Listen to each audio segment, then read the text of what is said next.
Hello and welcome back to How We Really Feel. I'm your host, Dr. Sula Windgassen, and this is one of my in-between episodes where I'm reflecting on the episode just gone. In this episode, I'm reflecting on the conversation that I had with Dr. Angie Rantell, consultant nurse in urogynaecology, and Keira McGarrity, intermittent self-catheter user and psychological wellbeing practitioner. We had such a rich conversation, so I'm going to distill it down into some key parts. I think one of the first things that stood out was as Keira was talking about the long journey to getting a diagnosis, which was full of uncertainty and dead ends and confusion, which I could certainly relate to. There was something that she noticed about how she was processing this, which was, it's a me problem, it's my fault, it's something that I'm doing wrong. My bladder symptoms are my bad habits, my bad bladder habits. And this is not an experience that Keira has alone.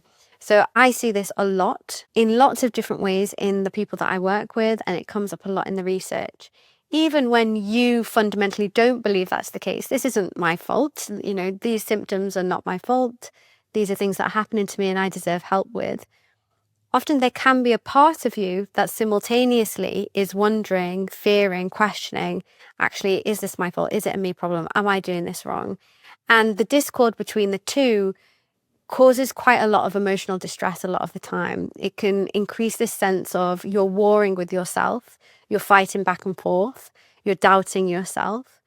It can change your physical experience as you're trying to second guess the symptoms that you're experiencing because you've had lots of input from other people saying that's not really real or it's not as bad as you think it is. So I wanted to emphasize how important it is to note that self-blame is one of those things that can quickly come up when we're pursuing these long diagnostic journeys, and how if you're in one of those journeys yourself, there's a lot of merit in bringing your awareness to that and seeing if you can be a bit kinder to yourself and challenge those ideas coming up. If you're a healthcare professional, knowing that patients going through this journey may well be blaming themselves, and that can cause lots of secondary effects. It can make them defensive, it can make them reactive, it can make them overwhelmed.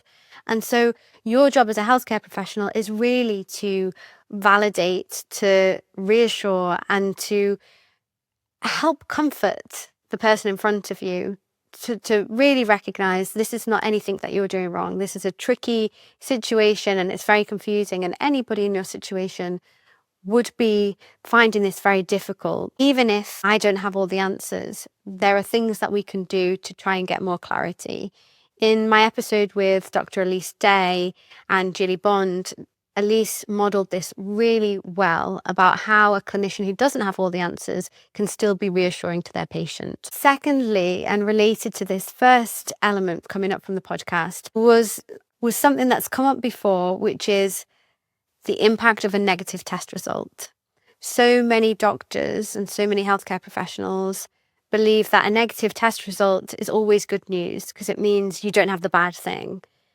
But the patient experience, as Keira reflected on, is far from that. Actually, what a negative test result represents is I've still got no answers and I'm going to be stuck with this suffering because now we don't have any means of changing it. And so that can create a lot of anxiety, and unfortunately a lot of the time in the healthcare system, a negative test result can automatically result in being discharged or moved to a different department and passed on. And so the person experiencing that test result then has this additional burden of that person's got rid of me essentially. Now I have to tell my story again and try and get more clarity. The uncertainty that comes with that, the waiting times, the confusion, and in the meantime having to cope with the physical discomfort. So the impact of having a negative test result often is far from positive. It feels insurmountable. This is another experience that tells me I'm going to have to live with this exactly as it is. And that can be so terrifying and so hard because the nature of the symptoms are often really severe and they're having a big disruption on life. I also acknowledge that for healthcare professionals, this can be a really hard process too, because it means that you're not able to give the patient answers, and finding answers may well be beyond your scope. And this is where I go back to the importance of just validating the experience. This is really hard. just because we don't have clarity here from this test doesn't mean there's not going to be answers from other explorations. And empowering with giving a range of different choices or options that the patient might go on to explore. And sometimes you may not have a good idea of what the other options or choices are, but having some kind of signposting that will enable the patient to explore those choices for themselves or to get more insight will be better than feeling like case solved and you're now going to be left like this. So this theme of self-blame, it's all on the patient. These are themes that I talk about a lot in It's All in Your Body. This relates to this perfectionism that can also build for the person going through health issues. The sense of, okay, so it's all on me, so I need to do it exactly right. If I don't do it exactly right, I'm jeopardizing my own health. And this was something that Keira spoke to in this episode. And she noticed that as she was trying to navigate learning how to self-catheterize and do it well, she had this huge sense of pressure. Pressure that says, if you don't get it right, it's going to go horribly wrong. You're going to get infections. You're going to do damage.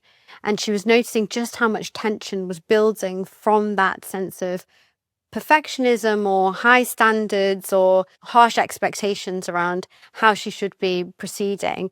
And again, this is something that I see come up a lot, especially when systems have meant that you've got the message repeatedly of it's all on you, you just need to figure it out. That internal sense of, okay, if it's all on me, I need to do things exactly right, perfectly, to the best of my ability, otherwise I'm jeopardizing my own health. And that can manifest in lots of different ways. But if we recognize that that increases a huge sense of pressure, and the more pressure and stress we feel, the more tense we are, it can actually be harder to concentrate. It can make it harder to remember and understand certain things related to our health.